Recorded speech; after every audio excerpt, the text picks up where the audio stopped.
These 10 CSGO scandals were pretty messy. My name is Brayden, and welcome to Valve Guides. I am sorry to each and every one of you who felt like that was not made clear enough to you. Scandal, that word that is usually taken, blown out of proportion, and spread everywhere in order for people to make money. In this video, I will be doing my absolute best to explain the mostly recent CSGO scandals from an external point of view so that we can all be up to pace with the news. We did our best to avoid outdated scandals and focus on recent developments, and again, I will try my best to explain everything from a neutral perspective. It is up for you to decide where you stand on each subject, so without further ado, let's get right into it. To begin our list off with number 10, we have Valve being sued for aiding in underage gambling. A lot of people believe that the CSGO gambling scene has been particularly bad because it has been pushing younger people to start betting items that are worth real money, and a lot of people are mad at Valve for not getting involved in it. Mainly due to the fact that they're not gambling actual money, Valve is able to claim that it's not actual gambling. This all came to light when John McLeod filed a lawsuit against Valve on the 23rd of June due to their policies on CSGO gambling. He had gambled on many CSGO sites both as a minor and an adult and claimed many times that he hadn't even had to verify his age to get involved, with this being the main reason why so many minors use these gambling sites. Valve respectively collect 15% of all the profits made from selling skins from the Steam market. It's good to note that it is from the Steam market and Valve doesn't get revenue directly from these gambling sites because all the skins were in circulation and then they're added to these websites to be gambled. Some people say that Valve does have an interest in maintaining these gambling sites. More shockingly, people have claimed that Valve has an ownership interest and partnership and otherwise direct business relationship with CSGO Lounge, and some people say that's just plain not true. So there's some real conflict of interests here. And at number 9, we have the ESL banning Adderall.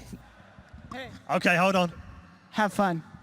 The law and regulations surrounding the use of drugs has always been a hotly debated topic around the world, as well as the CSGO community. After the pro player Symphus pointed out that the player of a pro team, Cloud9, had been taking Adderall, I don't even care. We're all on Adderall. ESL installed new anti-drug measures to prevent performance-enhancing drugs from being taken during tournaments. The banning of this drug threw things off mid-tournament and was seen as a bad publicity stunt by a lot of people. It has still got players and viewers alike heated up to this day. At number 8, we have the TSM Fallout. TSM looked promising, and at one point was the #1 team in the world. TSM initially broke into the CSGO scene in January of 2015 and built up their team by signing ex-Dignitas players. The team was very successful, winning multiple international tournaments and really making a breakthrough on the CSGO front, with the players being some of the highest paid ever. But things turned a bit sour. The TSM players felt as though they weren't getting shown off enough on social media and were also heated up by the fact their manager had been fired. One of the TSM players decided to hire the manager back as an external worker, but this only led to more conflict that resulted in TSM breaking away and making their own team, Astralis. It's a shame how disagreements can lead to the disbandment of an entire team, but it seemed to work out well for both parties in the end. The split seemed amicable. And at number 7, we have the iBuyPower scandal, which has spanned out far enough. iBuyPower were match fixing for skins by betting on themselves to lose so they could reap the rewards of their bets at a guaranteed win. Valve were quick to ban them for their unorthodox behavior, and I wish I could end the story there. However, Valve came out to say the players of IBP had been banned for life. This really shook up the community as a whole. There were a lot of people who of course supported the ban, but many major figures in the CSGO community, such as the owner of Complexity, Jason Lake, put out public statements asking for the ban of at least Swag to be lifted. He had been a young player dragged into the mess, and there had been a plea from the community to shorten the iBuyPower ban, but Valve are yet to make any official statement on the matter. We'll just have to wait and see. Our number 6 CSGO scandal we have for you today is the creation and intentions of WESA, or WESA, whatever. There's so many different ways to say it. I'm just going to stick with WESA.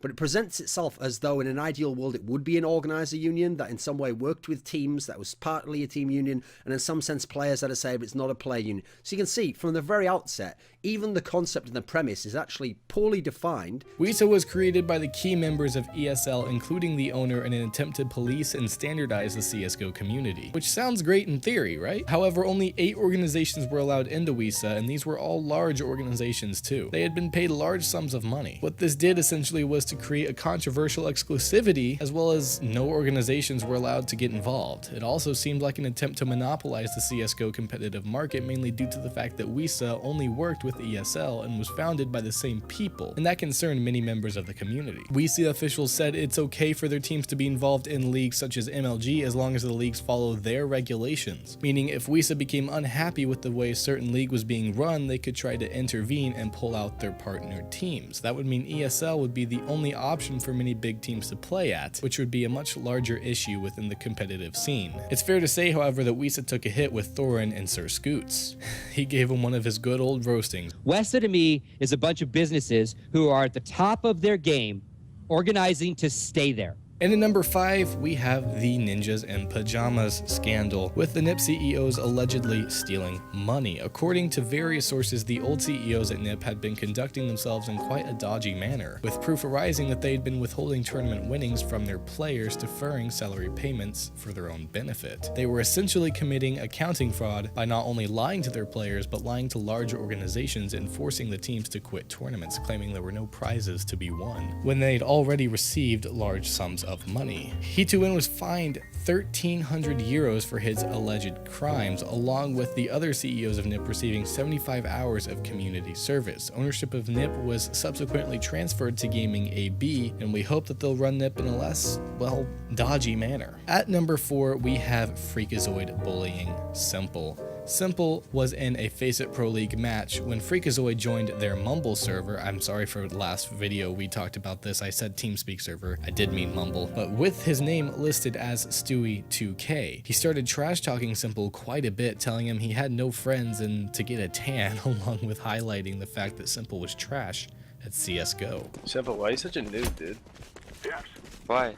Some would defend Freakazoid by saying that Simple was bullying other people first and that Freakazoid was defending them. However, only a few days before, Freakazoid had told people not to bully and defaming those who acted like bullies in and outside the CSGO community. He made himself look like a hypocrite in some people's eyes and did pay the price with all the drama that came out of it. But overall, some would say what Freakazoid did was easily forgivable. And at number 3, we have the MoTV betting scandal. MoTV has spent a lot of time betting heavily on CSGO Diamonds, as he has been given free skins on the site as a part of a sponsorship deal. The site owners actually disclosed the winning bets before they happened to Mo in an effort to promote the website.